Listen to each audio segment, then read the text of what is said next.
ke-16 dan ayat yang ke-23. Injil Matius pasal yang pertama, ayat yang ke-16 dan ayat yang ke-23. Ada dua ayat.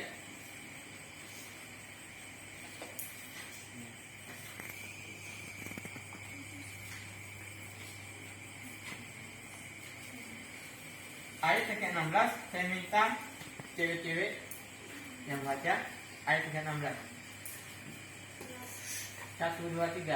Yang aku menahan Yusuf sama Maria, yang melahirkan Yesus yang disebut Kristus. Ayat yang ke-23. Sesungguhnya mereka seorang anak laki-laki dan mereka akan namanya Immanuel yang berarti Allah menyertai kita. Amin. Puji nama Tuhan.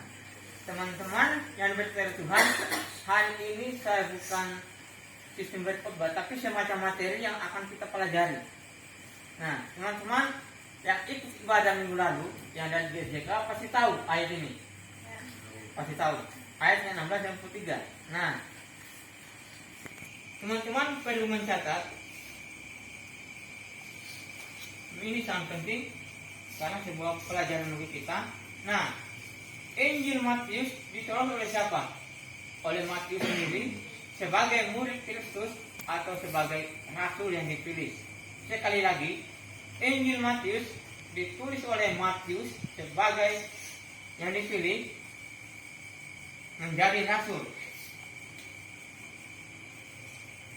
Nah, Injil ini ditulis pada tahun atau kurang lebih pada tahun 60 Masehi. Sekali lagi, Injil ini ditulis oleh Matius sebagai rasul. Yang kedua, Injil ini ditulis pada tahun atau kurang lebih tahun 60 Masehi. Teman-teman diberkati oleh Tuhan, surat ini atau Injil Matius ditujukan kepada orang Yahudi, bukan Yahudi. Injil Matius ini ditujukan kepada orang Yahudi. Nah, kita akan belajar. Mungkin teman-teman bertanya, kenapa Injil Matius terlebih dahulu dalam Perjanjian Baru? Mungkin pernah mengikuti perkuliahan mata kuliah pengantar TB pasti tahu. Nah, teman-teman diberkati oleh Tuhan, kenapa Injil Matius lebih dulu daripada Injil lain? Kalau kita tahu dalam PB itu sebagai Injil ada 4. Matius, Markus, Lukas dengan Yohanes. Nah, sebenarnya Injil Markus yang lebih tua. Nah, kenapa Injil Markus tidak diletakkan pada awal? Nah, pada dasarnya Injil Matius ditujukan kepada orang Yahudi. Nah, coba kita bandingkan dengan PL, Perjanjian Lama. Perjanjian Lama ditujukan kepada orang Yahudi juga. Nah, kenapa demikian? PL ditulis kepada orang Yahudi atau ditujukan kepada orang Yahudi supaya sebagai jembatan ke Injil Matius. Jadi Injil Matius ditujukan kepada Yahudi juga, orang Yahudi. Jadi PL dan PB saling nyambung. Nah, kalau misalnya kita letakkan Injil Markus, kalau di Injil Markus bukan berbicara tentang kepada orang Yahudi. Nah, inti dari Injil Matius ada yang tahu? Inti daripada Injil Matius adalah dia menceritakan atau garis besarnya adalah Yesus Kristus adalah Raja atau Mesias. Nanti sekarang kita menantikan hari kelahirannya, yaitu hari Natal, yaitu hari kelahiran Sang Raja, yaitu Mesias. Sekali lagi, inti daripada Injil Matius adalah Yesus Kristus adalah Raja atau Mesias. Nah, teman-teman diberkati oleh Tuhan, kita baca dari Matius pasal pertama ayat yang ke-16 dengan 23. Ada 4 hal penting kita pelajari. Yang pertama, arti nama Yesus. Silakan tulis arti nama Yesus. Yang kedua, arti dari kata Kristus. Yang kedua. Yang ketiga, arti Mesias. Yang keempat, arti Immanuel. Dan kita tahu di ayat ke-23 kalau tidak salah, di situ ada kata Immanuel, Allah menyertai kita atau Allah beserta kita. Ada 4 hal. Yang pertama, arti Yesus, arti kata Kristus, Mesias, dan Immanuel.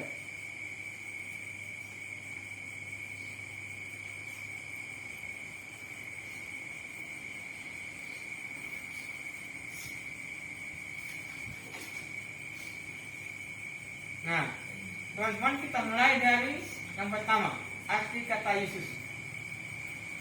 Ini cuma materi buat kita, biar kita tahu. Mungkin ada orang bertanya, kita tidak tahu arti Yesus itu apa, seperti itu. Nah, nama Yesus, yang pertama, nama Yesus berasal dari bahasa Yunani.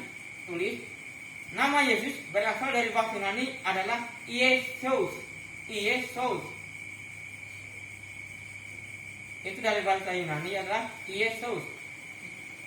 Terus yang kedua, dalam bahasa Ibrani adalah Yehosua atau Yosua. Itu dalam bahasa Ibrani. Dalam bahasa Ibrani adalah Yehosua atau Yosua. Yehosua atau Yosua. Nah, sedangkan dalam bahasa Aram adalah Yesua. Yesua. Nah, teman-teman berkata oleh Tuhan, kalau kita gabungkan bahasa Yunani dan Ibrani, di sini mengatakan Yahweh menyelamatkan.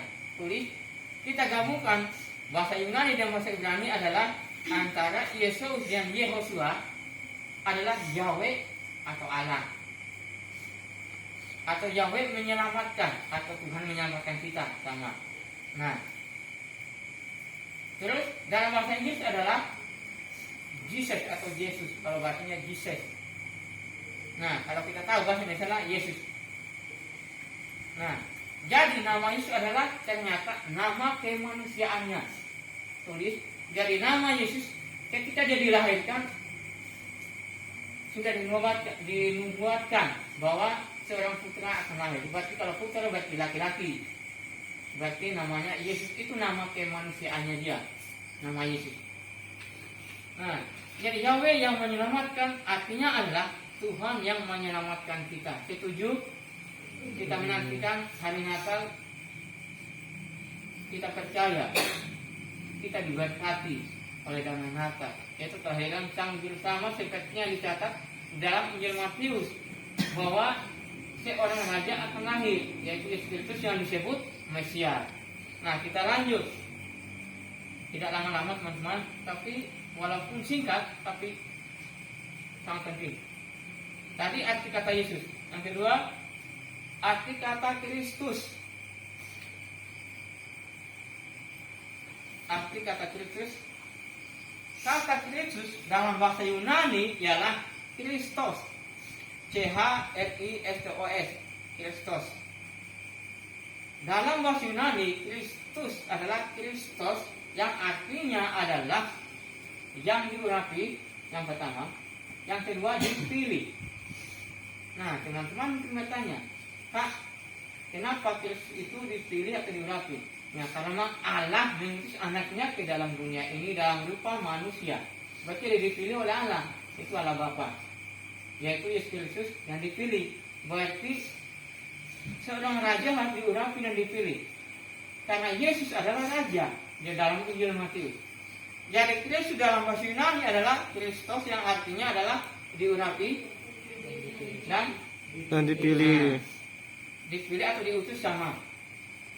Nah, teman-teman bertanya, kok bisa biasa disebut ada Yesus Kristus? Nama Yesus adalah nama kemanusiaannya dia. Terus Kristus adalah gelar, tulis. Kristus itu adalah gelarnya dia yang diberikan oleh Allah. Kristus adalah gelar. Nah, tapi kalau dalam bahasa Yunani di atas jadi urapi dipilih. Nah, tapi kalau Kristus merupakan gelar daripada Yesus Kristus. Yesus Kristus berarti gelar itu Kristus gelarnya.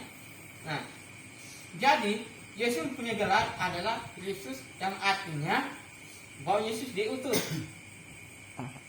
Teman-teman, kalau zaman sekarang, kalau presiden, kalau dia terpilih menjadi presiden, lebih modalnya adalah dilantik. Nah, sama seperti itu. Berarti dipilih atau dilantik menjadi presiden. Itu kata sederhananya. Nah, dipilih oleh Allah sebagai raja juru selamat. Nah, di Injil Matius lebih menekankan seorang raja akan lahir di Injil Matius. Adapun kalau tidak salah di Injil Lukas, tapi tidak lebih lengkap. Karena pada dasarnya Injil Lukas bukan ditujukan kepada orang Yahudi seperti itu. Jadi kenapa Injil Matius lebih awal? Karena surat Matius ditujukan kepada orang Yahudi sebagai jembatan kepada perjanjian lama. Dan ada nyambung-nyambungnya dari Kejadian sampai Wahyu sebagai kitab pembuatan. Nah, teman-teman sudah tulis, gelar itu adalah Kristus atau gelarnya. Jadi dia dipilih oleh Allah Bapa sebagai raja dan juru selamat. Nah, itu arti kata Kristus. Kita lanjut. Yang ketiga adalah arti kata Mesias. Nah, teman-teman kekasih-kekasih Tuhan, ternyata ada kesamaan. Kata Mesias dan kata Kristus ada kesamaan, diurapi oleh Allah juga. Jadi Mesias itu diurapi oleh Allah, dipilih oleh Allah.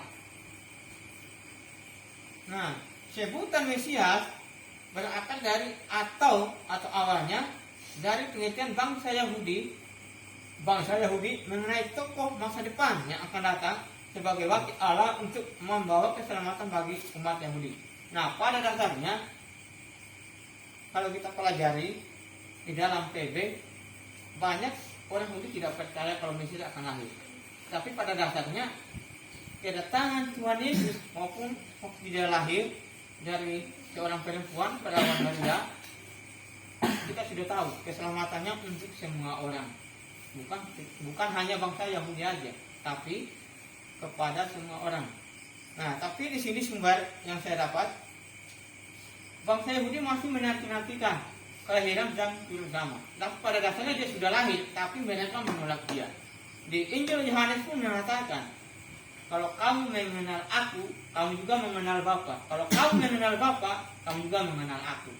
Itu dalam Injil Yohanes. Nah, tetapi bangsa Yahudi masih menolak. Nah, mereka masih menantikan. Tapi pada dasarnya Yesus itu sudah lahir. Nah, ketika Herodes mendengar ketika dia lahir, apa rencananya? Anak itu dibunuh karena mereka menolak sebagai raja. Nah, teman-teman, kalau kita menjadi seorang pemimpin, pasti ada namanya iri hati. Sama halnya dengan Herodes. Karena Herodes pada waktu itu sebagai pemimpin ketika dia lahir. Makanya ketika orang-orang Majus datang untuk melihat dia di kandang domba ketika dia dilahirkan, di manakah raja itu yang baru dilahirkan itu? Dia bertanya. Dengan tujuan adalah untuk membunuh dia, yaitu Yesus. Nah, jadi Mesias ini adalah sama juga dengan arti kata Kristus adalah yang diurapi oleh Allah atau yang dipilih oleh Allah. Jadi teman-teman yang menulis puji Tuhan, karena bukan sistem berkhotbah harus suara kali-kali, tapi semacam materi, tapi kita tahu karena ini adalah firman Tuhan juga kita pelajari. Nah, ketika kita di ladang pelayanan, ada orang bertanya, kakak, Yesus itu nama siapa? Atau apa Yesus? Kita tidak bisa menjawab. Tapi puji Tuhan, kita dibekal oleh materi pada malam hari ini, kita belajar. Saya juga belajar. Saya juga buka internet, Google, materi-materi saya juga dari S1 ada juga. Saya tidak hapus, saya belajar terus. Nah, itu arti kata Mesias. Berarti yang teman-teman ingat adalah berarti kalau Mesias itu yang diurapi atau dipilih oleh Allah. Karena Yesus adalah Mesias. Nah, arti kata Immanuel itu di dalam Matius pasal 1 ayat 23. Arti Immanuel dalam bahasa Ibrani itu terdiri dari dua kata. Dalam bahasa Ibrani itu dari dua kata, yaitu kata El dan Imanu. Yang pertama kata El itu huruf besar. Yang kedua Imanu, huruf kecil. Nah, teman-teman, mungkin kita bertanya, kok di dalam Injil Matius Immanuel itu Allah menyertai kita? Nah, kita bermasuk ke situ.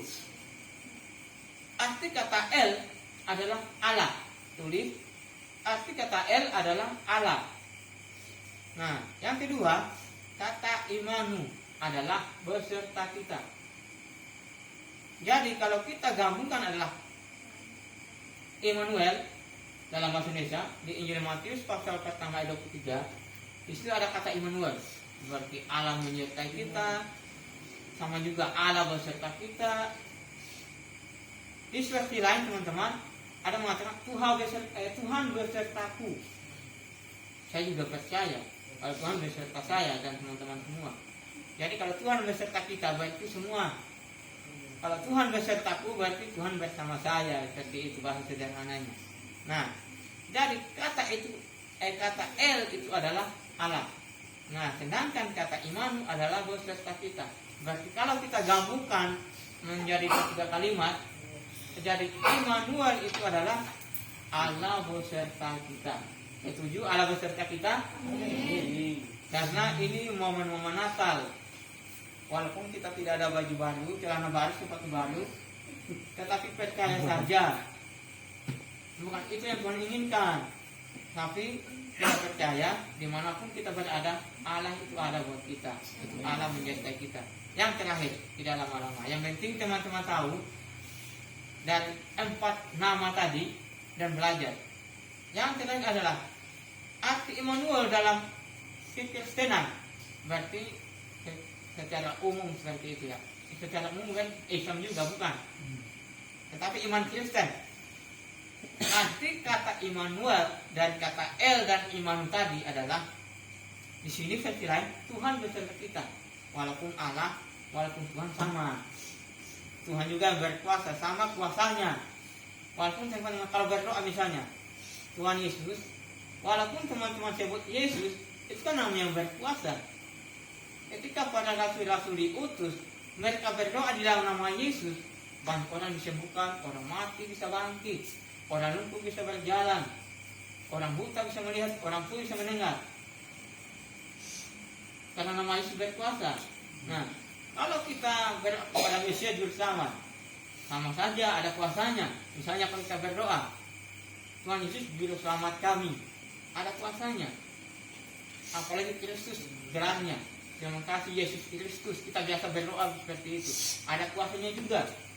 Kalau apalagi Immanuel, Allah Immanuel ada kuasanya juga. Jadi sama. Nah, jadi di sini adalah Immanuel, Tuhan beserta kita di ayat yang ke-23 kalau tidak salah. Matius pasal yang pertama 23. Di situ Immanuel, Allah menyertai kita.